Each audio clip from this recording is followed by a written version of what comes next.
Good morning, wrestling fans. Welcome to PWR today for Tuesday morning. It's August 24th, 2021. The man they call Meathead and the very exhausted Linda Kay. Good morning. How you doing? Good morning, Meathead. When I say exhausted, it's just because, I'm grinding it out there. I'm working hard. I'm expanding my horizons, if you will.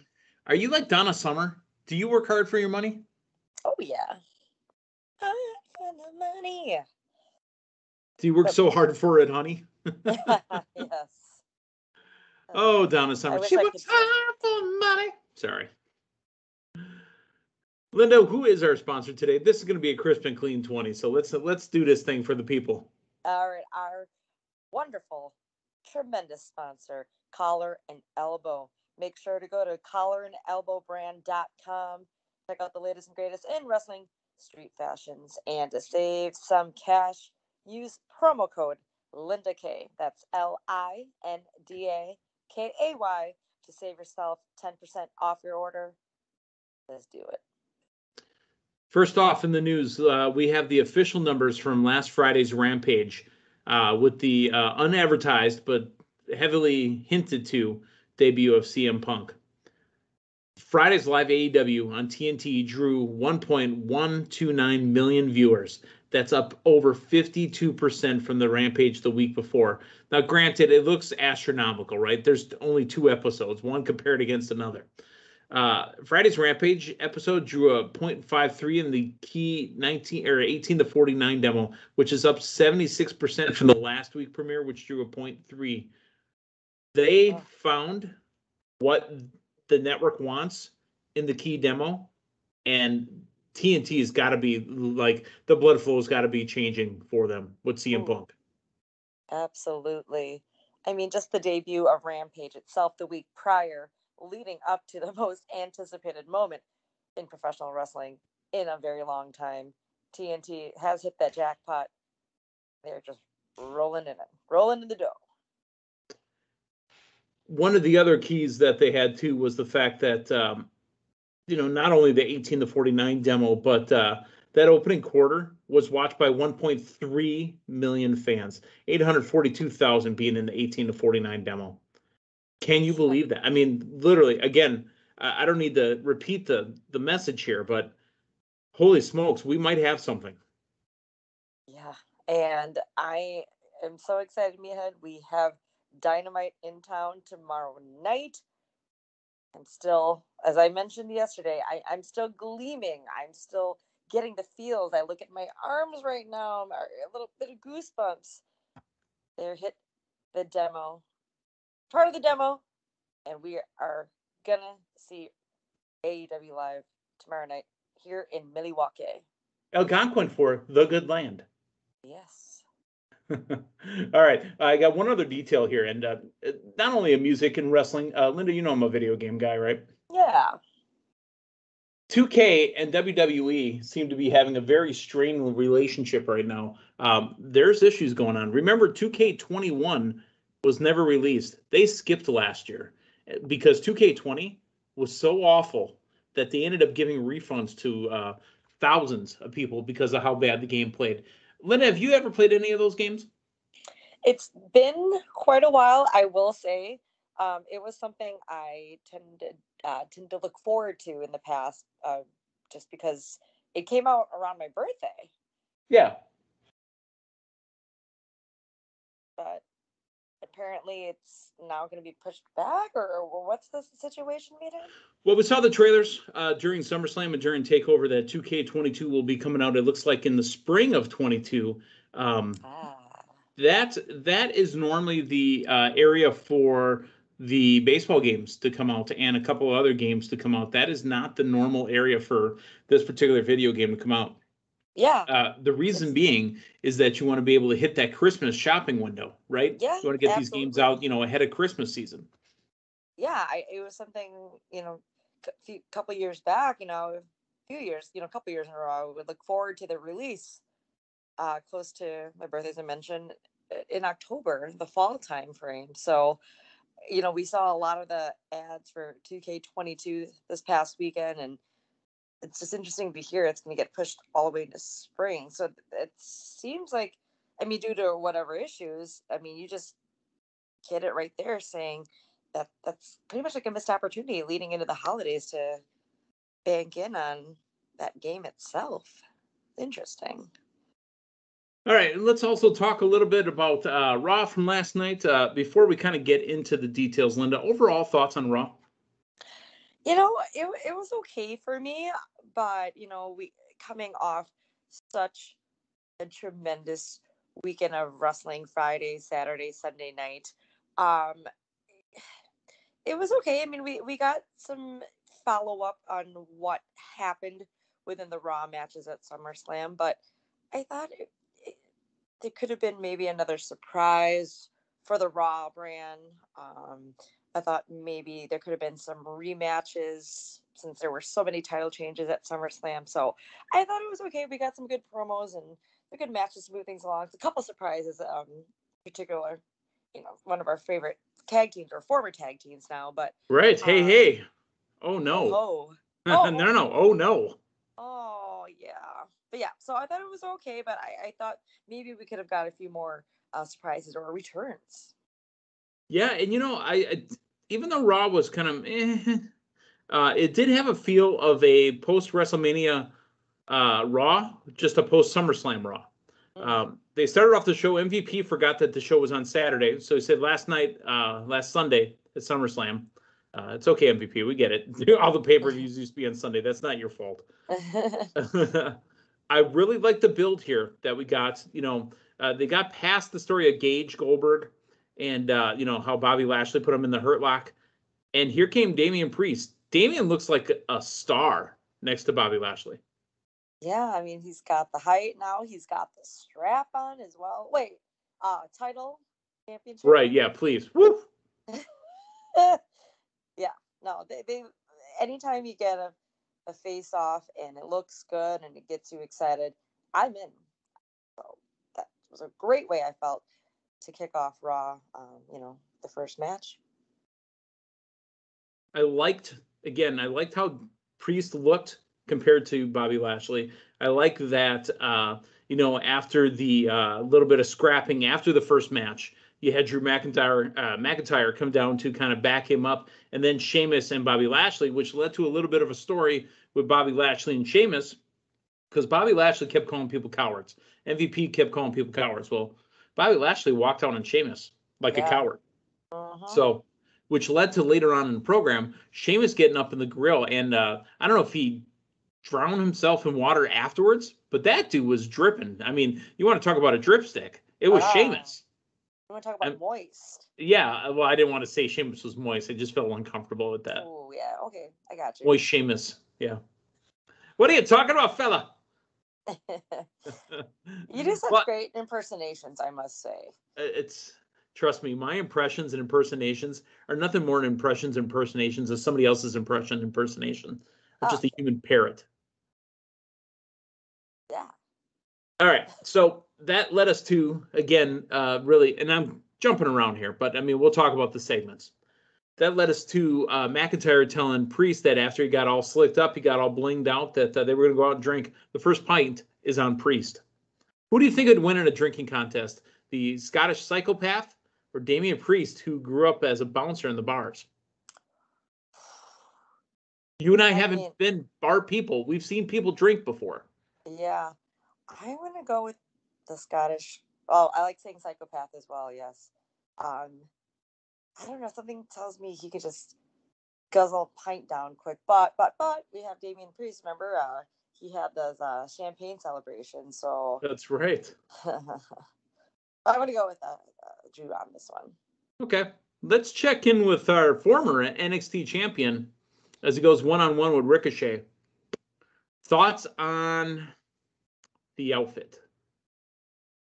I'm trying to be polite here. That's why I kind of let you lead. I think they called him the Bull. The Mastodon, I think, is what I heard. Oh, I'm sorry. They were saying Bull too. I think Ricochet. I don't think it was necessary. I'm rather confused. I wish there was more of a mention of him being former NXT champion, how he lost the night before. It's like he's two different personas. He's two different carrying crosses. Yeah. I'm still confused as to why he was on both, but not the same Karrion Kross. It's Here's what they okay. did. Here's what they pointed out again. Karrion Kross's time to get a victory. It was in a matter of seconds. So, is that a thing that's going to be going forward? Are they going to say Karrion Kross is blowing through people? And WWE, do you honestly believe that they're going to feed him people on the top roster? It's that slow build. I'm worried. I really like Karrion Kross, Killer Kross from the independent scene. I'm worried what WWE is doing to this guy. And to be honest, it looks like he's wearing it on his face too, because that does not look like a guy that enjoyed being Karrion Kross. Yeah. Yeah, I mean, now that he's no longer NXT champion, I hopefully they can just put most or all of the focus on getting him on a higher pedestal with the Raw audience and getting him back on that winning streak. We need something. Yeah. All right. So after the quick match, he stands tall as the music hits, and we were supposed to fall and pray, but we just kind of moved on to watching Baron Corbin get interviewed, trying to get a word with Logan Paul, who was at SummerSlam as well.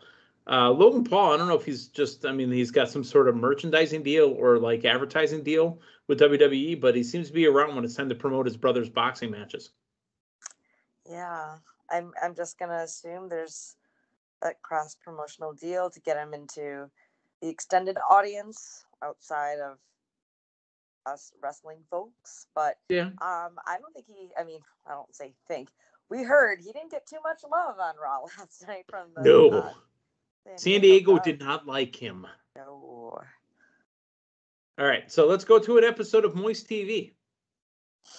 And you know what? We complain a lot about Raw, right?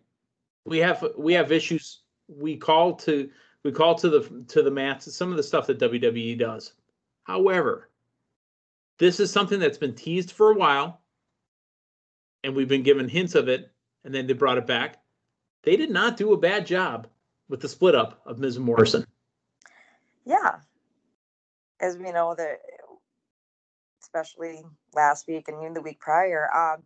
I will say though, I feel like this could have been led up to in a bigger match at a pay-per-view. Apparently, we're going to get it next week on Raw, unless it's just going to be something continuous going into Extreme Rules, which is, looking to go that path. But yeah, I think. Oh! If it's Extreme Rules and it's Miz versus Morrison, can they have it in a pool? Because that would just fit Johnny Drip Drip. Or a Dripstick 3000, maybe. The Dripstick 3000 and like water cannons at a water park. We don't need a cinematic match, so let's have it in person. Anything. Where's Extreme Rules at? Do we remember? That I don't know, but I just hope that no eyeballs get dislodged. Yikes. You know what that seemed like? That was a year ago. It didn't seem like it was that long ago. Ray has really recovered well. Yeah. He's not even wearing the patch over his mask anymore. Yeah. Well, then remember they did say it was not permanent damage, but he's become, well, not currently, but he became a tag team champion after all that. Yeah. He can see clearly now. Mm-hmm. All right. But anyways, like I said, they didn't do bad with this. Could have been a little better, but I'm not mad. I kind of like it. John Morrison needs that single push, and the only way this works is if the Miz attacks John Morrison, turning Morrison into a face, and let Miz be the dastardly heel. Yeah.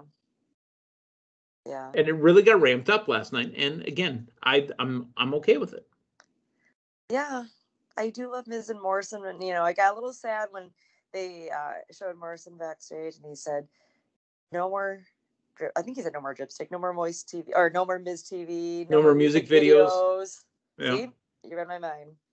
Yeah. Maybe one day a game, Hey, Reggie is at the park again, and he said, back when he was a kid, he tried to get the ice cream from the ice cream truck, but never got it. And whenever he had money, the bigger kids would just jack him for it. So he wanted to get 2 ice cream cones, and then this bush came up out of nowhere, and Reggie bought him an ice cream cone, because he likes peanuts, and then one for Tozawa.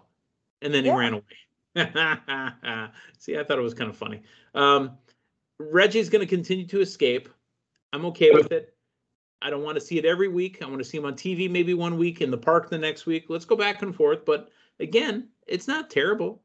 Yeah, we're getting that continuous comedic role between R-Truth and Tozawa. The whole you, not the Hulk Hogan you, but Yeah. I like it. I think that this could lead to, some type of great triple threat match, perhaps at Extreme Rules. There you go. Mm-hmm. Now that might be a cinematic where you do that in the park. Reggie is Extreme already, so let's utilize that into the pay-per-view, which could make really great sense for the 24/7 title, because if we're not getting the traditional matches, because we're trying, but Reggie keeps escaping, since he's been the title holder, we've gotten more of the in-ring 24/7 matches. So let's have one actually at a pay-per-view. Let it be Extreme. Okay. Mansoor. See how I practiced that? Mansoor. Yeah. I keep wanting to say Mansoors. Sorry. It's like that story hasn't changed. Taking on Jinder Mahal, the winner by DQ, Mansoor.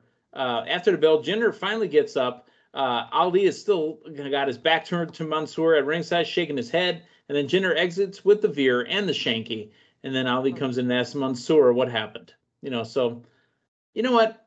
They're on TV. They're working. I'm okay with it. Yeah. It'll lead up to something good, whether they become tag team champs in the long run or there's a turn between one of them. I'm digging it. I like that they're getting this spotlight, if you will. I love the promo from Charlotte Flair. I thought that was great work. She looks like a champion. The work that she's had since right before WrestleMania when she returned, I don't know if it's cosmetic. Remember we had talked. It's not confirmed, but somebody that pays attention. Linda, you pay attention. I pay attention. It looks like she had breast reduction. She just looks amazing. She looks like, honestly, she looks like the company representative. She's the number one female in the company. I mean, just her attire, she's rocking that. She's looking hot. And her being champ again, I mean, she's got it all. And her promos you really can't beat them right now in WWE, especially with the women's division. I don't think anyone even comes close or has even gotten a chance to, come close to her as far as that mic time and the story. I honestly believe she's going to hold on to that belt till next WrestleMania. I think that's the play. Now, I'm not saying that because I drafted her on the team they call Meatheads, but why not? Bayley took it last year for almost over a year. Yeah. I think it's time. Yeah, when they had the fireworks or the pyro go out and then she continued on, I was thinking like, okay, are we getting another huge return? That's what I was wanting. I thought that was going to be a moment. How I mentioned earlier, I thought there might have been another big return. Who it would have been, I'm not sure, or maybe a big debut. Yeah. But instead, we got Alexa Bliss coming out, and I'm like, okay, we've seen them before. Maybe not this new Alexa, but it's definitely leaning toward that. That this is what we're going to get. Right, a little Alexa and Charlotte there. Yep. Yeah. What are your thoughts on Elias? I do like that they're rebuilding him. I like how we're continuously reminded how he used to be the top of his game, having the WWE people in the palm of his hand. Yes, I like that. We're gonna we need a new reintroduction for Elias. I don't know. Is the cowboy hat the difference? No, not necessarily, but I like this reboot. I mean, or we don't know what the entire reboot will be. He's going to be Canadian? A reboot? Mm-hmm. That's not what that's about. I was going to say the Mountie. So I am the Mountie. Ooh, you know what he could be? Regal's down in NXT, so maybe he can still borrow. He's a man, such a man. Yeah. Plus, we already have another guitar player in WWE, even though he's on SmackDown. That seems like we're steering a different way for Elias. But, I'm in. I'm excited to see what it'll be. He's a real man. I just want to be able to sing that. If that song comes back, I'll sit and sing it all day. All right. Nikki ASH and Rhea Ripley taking on the team of Nia Jax and Shayna Baszler. I thought they were done. And then, oh, look, they're a tag team again. I have no idea. We want to see Shayna and Nia against each other. If you're gonna do it for Miz and Morrison, let's do it for Shayna. Right. I think there was the timing of it. There was a missed opportunity right there when it was hot. And there was and there was a weird connection. It's the one I make fun of between Shayna, petting Nia in her hair or combing her hair, running her fingers through her hair. Nikki jumped into Rhea's arms tonight. Did they transfer that weird energy over to those two women? Perhaps. There's some interesting aura there. Maybe a little bit of Alexa Bliss. I don't want to say magic, but she's got some powers. That's what I'm saying. The Raw Tag Team Champion Riddle took on AJ Styles after they had the Raw Tag Team Champion celebration. He got some serious pyro action going off. And again, SummerSlam didn't have any pyro. I don't know if you noticed it. It's probably because of the weird entrance, and they could have fired it off with people that close. I don't know what the reason was for that entrance, but no pyro at SummerSlam. So they must have had a whole bunch of leftover stuff that was about to expire. Or at least their sell-by date was probably expiring on the pyro, so they had to shoot it off at Raw last night. That was reminiscent to the old openings of Raw and like Raw back in the day. So that was fun to see. Oh, I missed the pyro.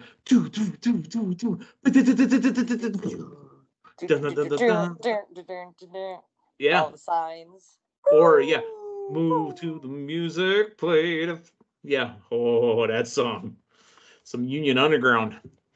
But you know what?